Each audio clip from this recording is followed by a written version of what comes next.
Para masiguro ang kaligtasan ng mamamayan, nagkaroon ng send-off ceremony ng CDMO contingents sa Maguindanao del Norte. Ang report mula kay Patrolwoman Veronica Lagi.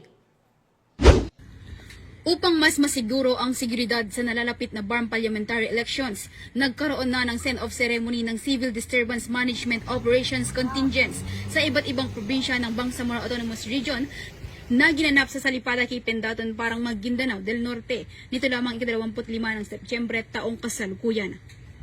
Ang naturang seremonya ay pinangunahan ni Police Colonel Jimuel F. Siason, Deputy Regional Director for Operations ng BAR, na kumatawan kay Police Brigadier General Jason C. de Guzman, Regional Director, na dinaluhan ng mga Provincial Directors at mga Chief of Police.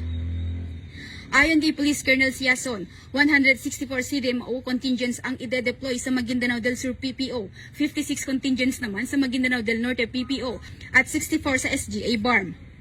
Ang mga naturang contingents ay dumaan sa 3-day Civil Disturbance Management Operations Seminar upang magkaroon ng mga kinakailangang kaalaman at kasanayan upang maging epektibong mamahala ng mga anumang kaguluhan, mapanatili ang kapayapaan, kaayusan at maprotektahan ang karapatang pantao sa panahon ng malalaking pagtitipon at kritikal na sitwasyon, lalo na sa nalalapit na BARM parliamentary elections. Samantala, ang buong hanay ng kapulisan ng PROBAR ay mas lalong paiigtingin ang paghahanda at pagiging alerto upang agarang matugunan ang mga suliranin ng rehiyon at magkaroon ng ligtas at mapayapang Bangsamoro. Mula rito sa rehiyon ng Bangsamoro, ako ang inyong Police News Network Correspondent, Patrolwoman Veronica Lagi, alagad ng batas, taga-taguyod ng Balitang Pulis.